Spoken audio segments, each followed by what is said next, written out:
Today we especially remember those who served in Galipolli and all who gave their lives in the Great War 100 years ago. We remember them and honour their sacrifice, giving thanks.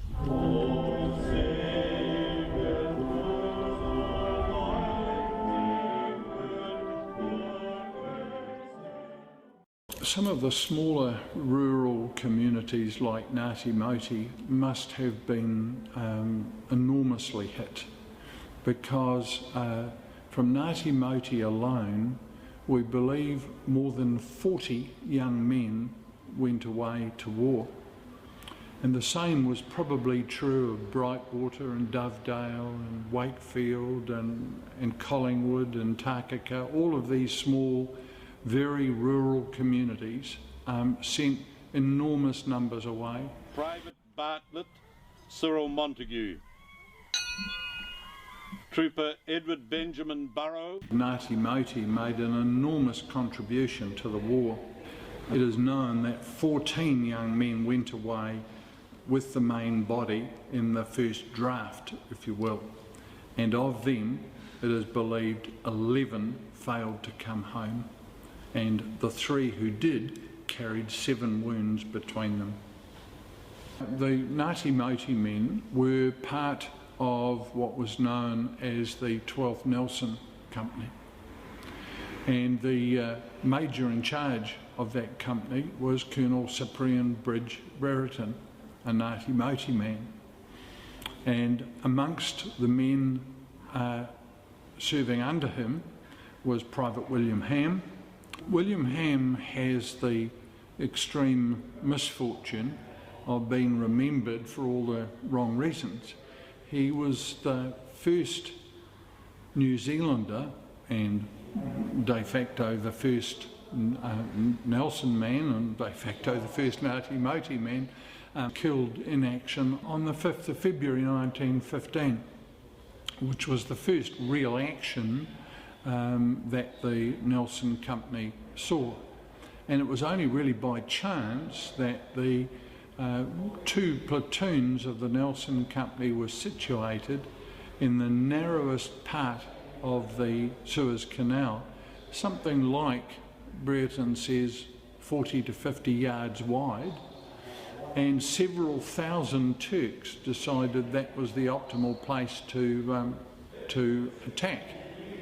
And there were no machine guns or anything like that, and so Brereton's men, by force of rifle fire alone and by accuracy of rifle fire, managed to stave off a complete crossing of the canal. Well, when they got to Galipolli, the most memorable thing I can remember is whoever was the commanding officer on the beach said, "Thank God you're here, Brereton." And he thought that must mean something pretty horrific's going on. And when they finally were sent, they were sent to relieve an Australian contingent, but it was just a cliff coming out of the sea with ravines, and there was no proper tracks or trails. There were wounded coming towards you, there was all sorts of stuff going on all around you, and it was just awful. When he finally did lead his men into the very aptly named Daisy Patch, on the day he was wounded, was as soon as he was hit, he thought, what a fool I was to lead my men to this. I deserved to be hurt. You know, that was exactly what he thought.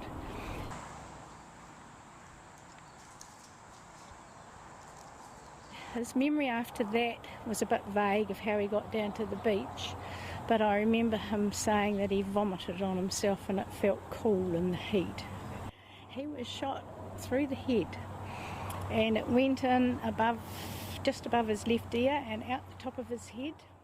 He went to England on the hospital ship when he did go, with a piece of paper tied round his neck that had said from the doctor that they'd put their hand in and pulled out everything they thought was loose.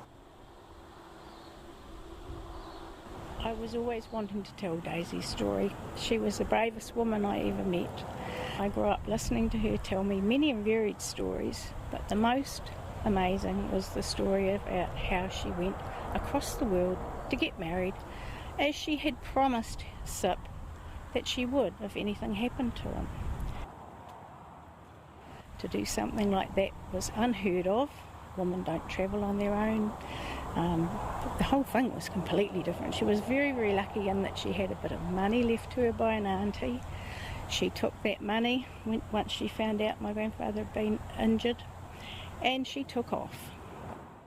They proceeded through to Aden, which was being attacked for the second time in 2 weeks.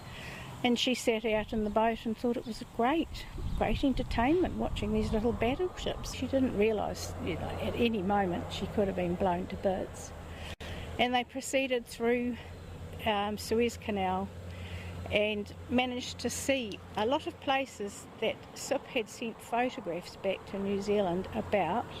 They couldn't get out at Port Said. They were told to get out of the area as fast as they could. It was too dangerous. So she had hoped there to get news both of SIP and a brother. One of her brothers, Hector, had been missing, and they feared the worst for him. And they finally made it to Tilbury Dock in London, and then she spotted all these limping soldiers, and she was trying to work out which one was her SIP when he finally came on board, and they had a very happy reunion. And the best thing that he told her after being alive was that he knew where her brother was. He had been wounded in the foot and at Galipolli and was in Netley Hospital, and he was fine.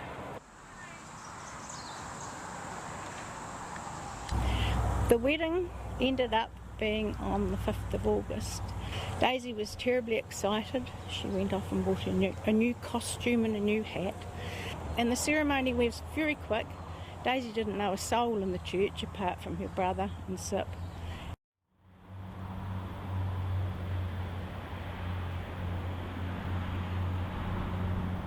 But that was his Galipolli. It was very short and very unsweet.